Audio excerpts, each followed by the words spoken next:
The history of Russian cinema. Russia occupies an important place in the economic, cultural and political history of the world. Among them, Russian cinema has an important place in world cinema. This documentary aims to highlight specific moments in the history of Russian cinema. There are 3 chapters in the Russian cinema.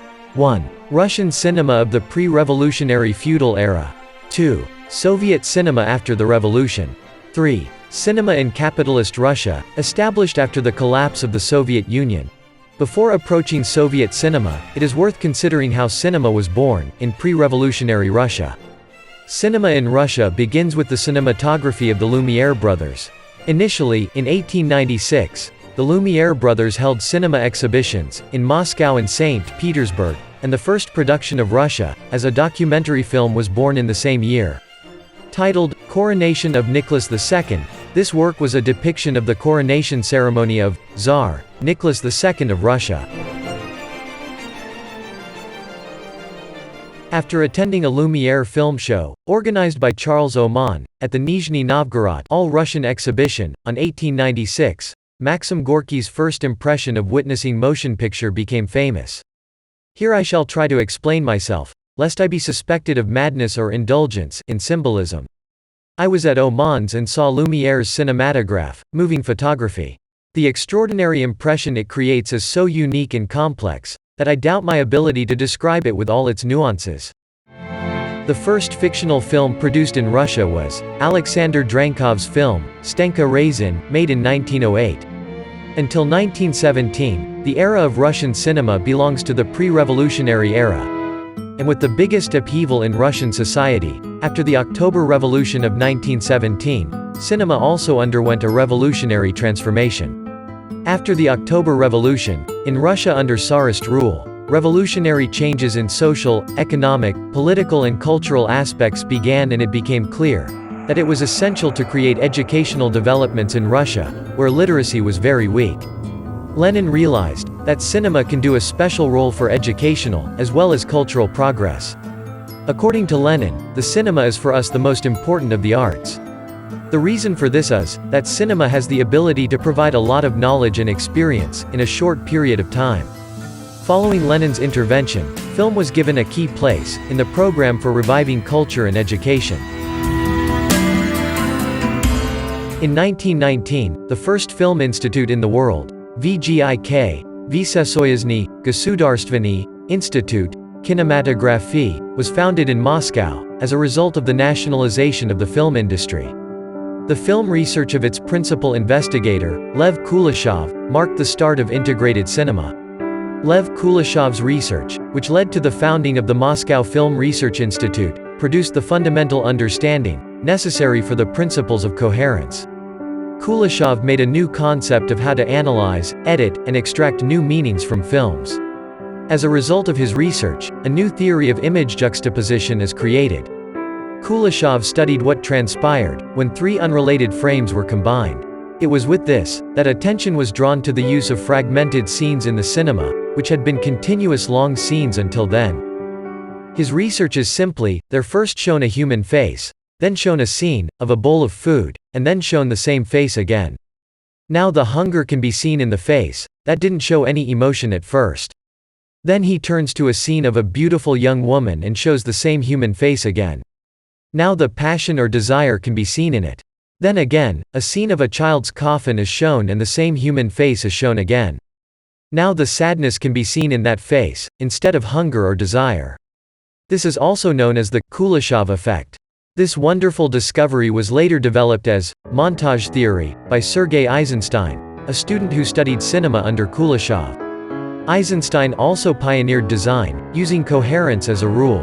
In 1923, after his studies, he published the thesis, Montage of Attractions. The Strike, created by Eisenstein as his first film, was screened in the Soviet Union in 1925. His initial attempt at using the integral rule was successful.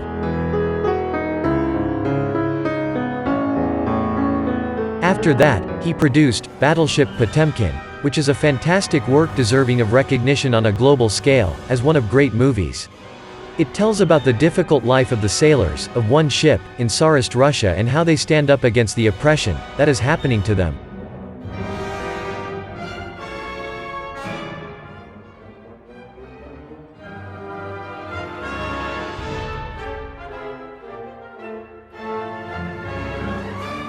The Odessa Stairs is the most notable scene here. It is about the repression launched by the Tsarist army against the unarmed people. This scene of the Odessa staircase is receiving high praise from critics.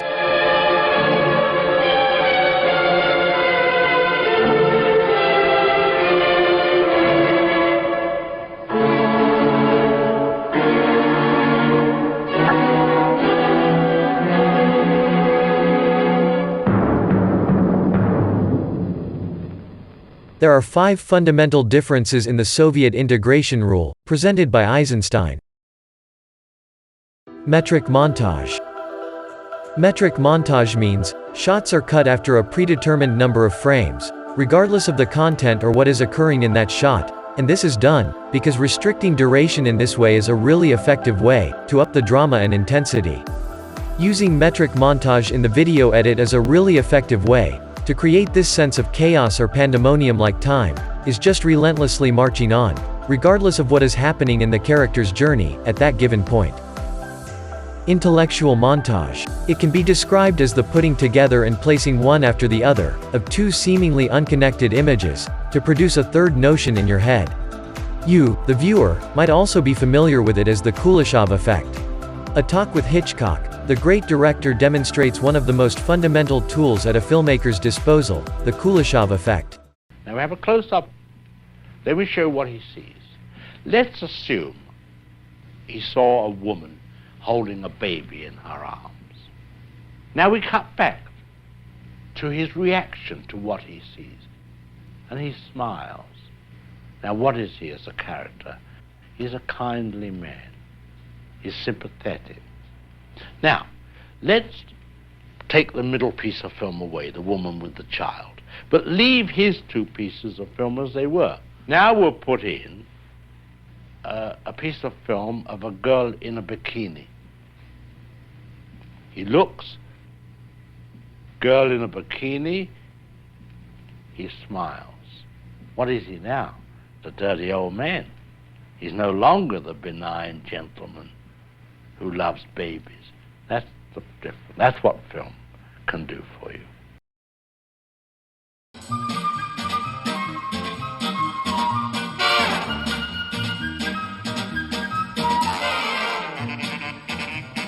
Rhythmic montage.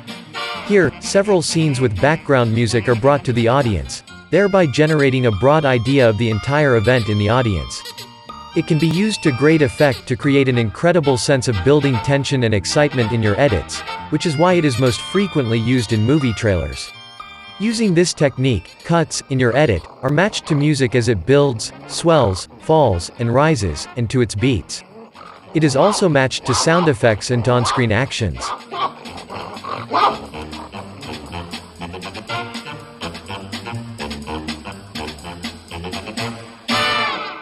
Tonal montage. The tonal montage has the exact opposite effect of the intellectual montage, in that it uses 2 or more photos, to support one another and develop a theme. The combination of 2 or more shots, that have similar tonal or thematic qualities, to build on each other or reinforce the emotional or psychological meaning of a video edit. This sounds a little bit complicated, but actually it's as simple as the following. If you put together a bunch of shots, of baby animals and young children, a meadow blooming with flowers, a sunrise, happy life-giving colors, like green, like yellow, you're immediately going to be thinking of something like new beginnings, maybe springtime, hope, the joy and the essence of life, all of these things. Whereas if you put together shots that had a completely different, eternal or thematic quality, you would have different images evoked in your mind and different connotations would be coming through to you. Overtonal montage. Here, the above all 4 rules, of metric, intellectual, rhythmic and tonal are used in the same event, and it is able to show the contrasts in that event. Because of its complexity, this incorporates metric, intellectual, rhythmic and tonal collage. In order to understand how everything fits together, to produce this effect, and gives that piece of music value. Overtonal montage is typically best understood by watching an entire movie. Lev Kuleshov, the creator who identified its fundamental case, along with Sergei Eisenstein, the designer, are credited with discovering the montage method as a new technique for learning and developing preferences when works with continuous scenes are produced in world cinema. In 1927, Eisenstein created a film called October on the 10-year anniversary of the October Revolution.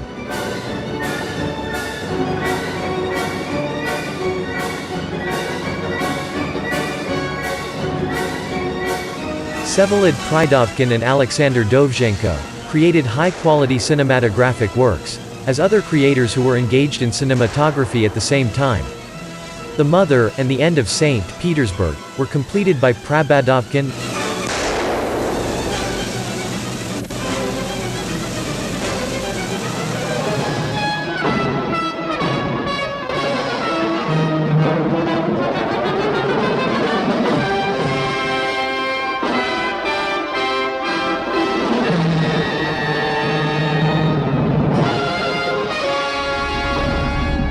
Arsenal and Earth by Dovzhenko.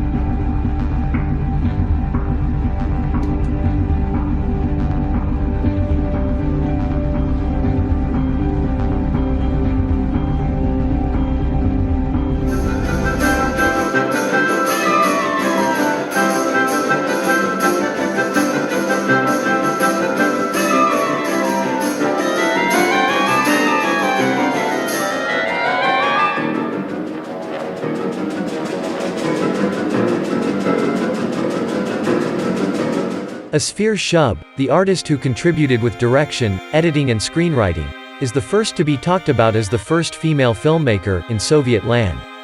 She made her first film effort in 1927, The Fall of the Romanov Dynasty, to commemorate the decades of the October Revolution. She edited the old films and remade them to incorporate the socialist outlook. The Moscow International Film Festival began in Moscow in 1935. The Nika Award is the main annual national film award in Russia.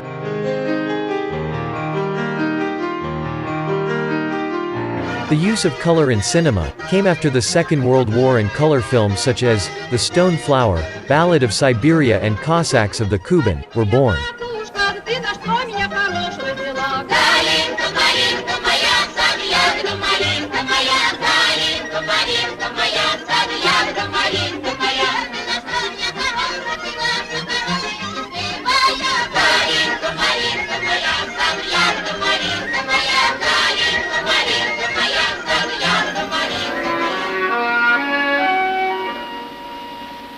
По диким степям Забайкалья,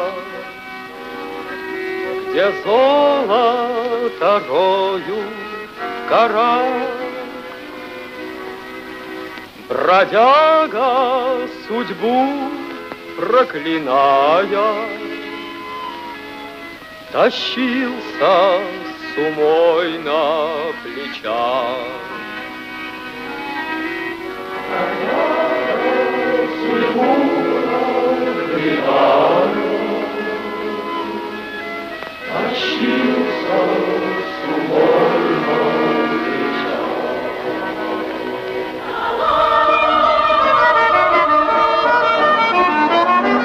Ждала, когда наступят сроки, когда вернешься ты домой, и горьки мне, горьки твои упреки, горячий мой, упрямый мой.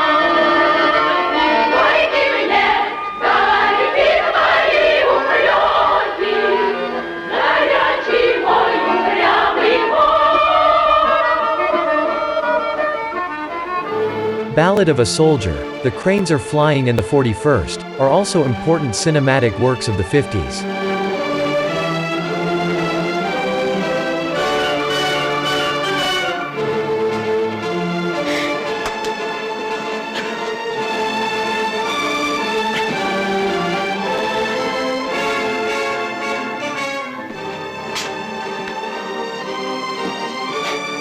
же тетя Катя?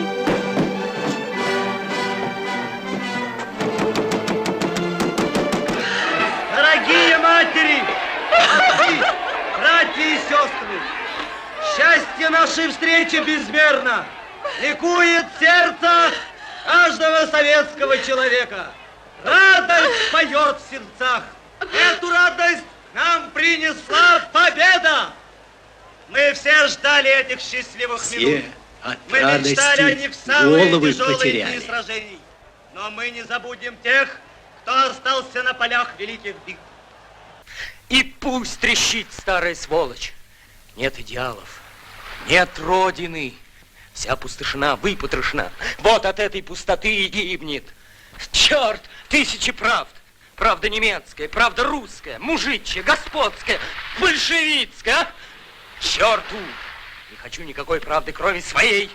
Я из этого дела выпал и не желаю пачкаться. Пусть другие за твою милость в дерьме покопаются. Да, черт возьми, другие. Кому это нравится? Эх ты! After the end of the Second World War, with the arrival of new cinema arrivals, in the world cinema, a situation arose, where it was no longer possible to base itself on the unity of cinema. That is, a new cinema rule was needed. At this time, the French New Wave and the Italian New Realist cinema were becoming popular. Andrei Tarkovsky was the first to fulfill this need. His book, Sculpting in Time, which contained a new theory of cinema, was published in 1986. With the new theory, he changed the theory that the main component of the cinema is the image frame, and the theory that cinema is born on the method of juxtaposition of images, which were the old theories. According to him, cinema is capturing time in pursuit. That is, cinematography is a sculpture carved by the creator using the raw material of time.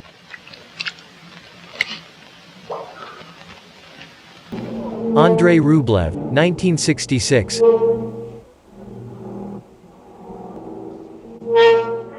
Stalker, 1979.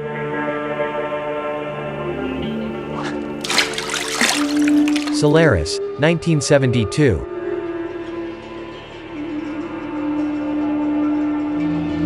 Nostalgia, 1983.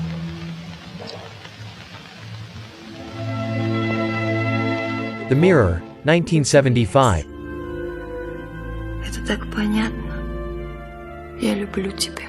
The Sacrifice, 1986.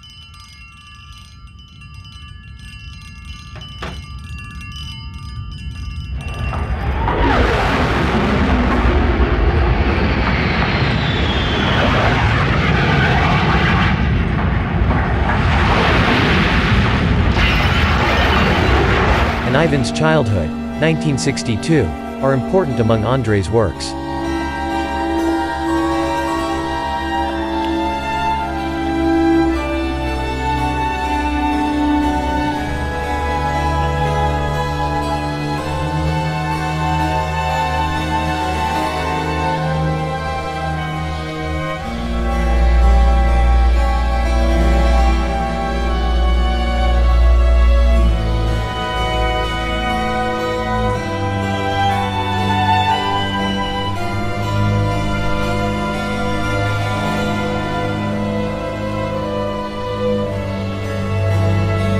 In the 70s and 80s, Soviet cinema opened up to the international scene, and creators like Andrei Konchalovsky were even successful in Hollywood.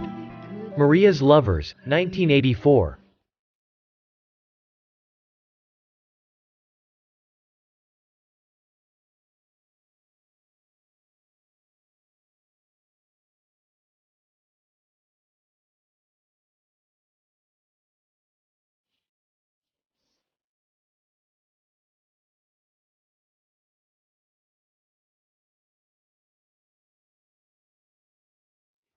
Runaway Train, 1985.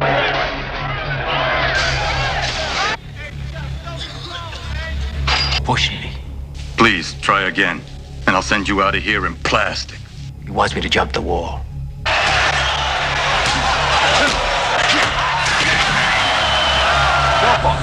Thanks, youngster. I owe you one. Hey, Manny, take me with you. And Tango and Cash, 1989, are some such works.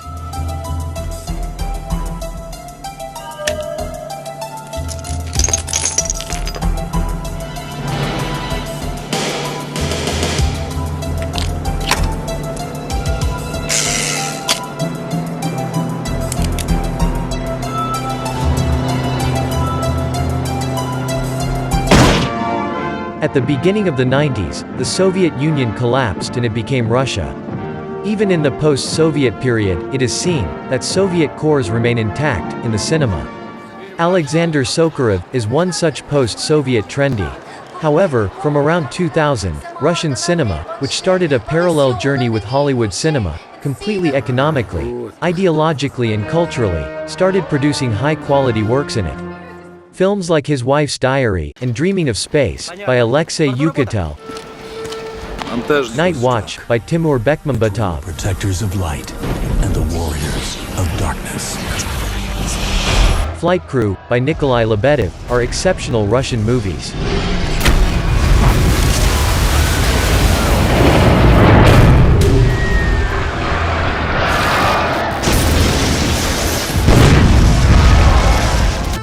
In the history of cinema, the positive effects of Russian cinema on world cinema are enormous, unique and distinctive.